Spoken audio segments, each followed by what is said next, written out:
This video is how I change the blades on my Forestmaster chipper.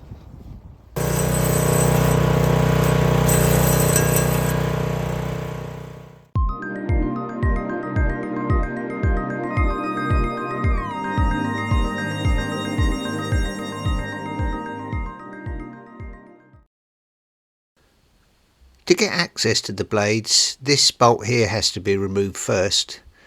It's a 10mm socket, and once the bolt is removed, this entry chute will lift up and give you access to the blades. Now, before you start working on the machine, make sure that you've switched the ignition off, because you need to turn the machine over on the pull cord to move the blades round, and you don't want that starting up with your fingers in there. Now the blades, here it comes the blade now, it's just coming round, are held on by these two bolts, and they're very shallow bolts because they have to clear the bottom blade, and I've used a 5/8 inch socket here. Now what I'm doing here, I'm grinding the socket down so that the bevel on the socket has been removed and it's got a completely flat bottom like that, so it goes nice and flush onto the plate. Now they do say use a 16mm, but I tried a 16mm, it's a bit big, a 15mm won't fit, and I found a 5/8 inch AF1 to be the best fit, and that's about 15.8mm. Now what I'm using here is one of those levers you get to get your wheels off your van. It's about 2 foot long, gives you plenty of leverage, but it's slightly bent at the end, and I couldn't hold that on really flush with my left hand, and no matter how hard I pulled on that, I just could not get that to budge, and I was really worried about rounding that nut off, because once you've rounded a nut off, you're down to drilling. What I eventually did was put it on an ordinary 1/2 inch socket spanner, and then put this, what I've got here, and then I put this bit of scaffold tube on the end to get me the extra reach. It's very, very difficult to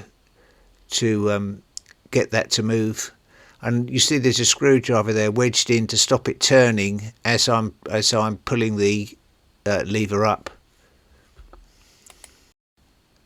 They did eventually come off, and I was able to use just an ordinary ratchet, and you've got 4 of these bolts to remove, 2 on each blade.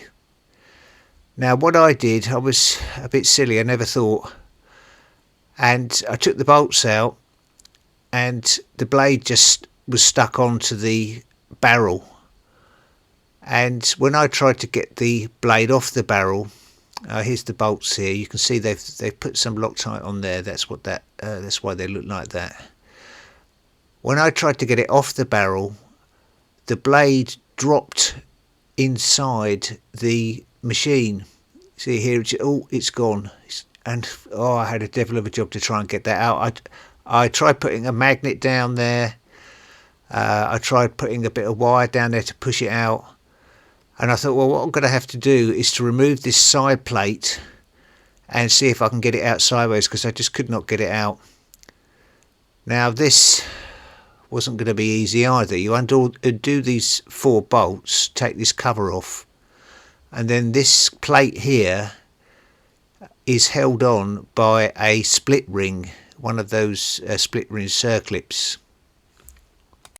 I had another bit of misfortune here. The C circlip removers, which are basically a pair of pliers with these very thin bits on the end, happened to bust off. So I thought, well, I'm done now, what am I going to do? So I thought, well, I'll take the exit chute off and see whether I can push the blade through from one end and push it out the other, and I did manage to do that with the help of my wife. That's why it's not filmed, because it was pretty desperate stuff. Now when you come to put the blades back on, you want to put a bit of this Loctite on the screw to stop them vibrating out. Now they're not new blades.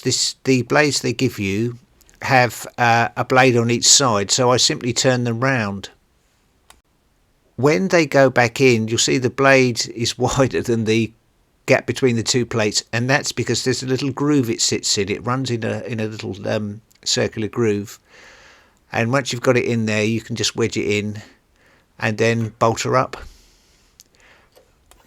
Now they do say that you need a gap between the blade and the bottom blade of the width of 2 pieces of paper, but there's actually no adjustment on it that I could see. So you put it on and it's actually about right once you've turned it round. I've seen lots of varied reviews on this machine, but I really like it. It's ideal for me. I don't do a lot of chipping, I'm not a tree man, and it's small enough to get in the van when I need to take it for work. And for the few shrubs and sticks I put through it, it's absolutely ideal.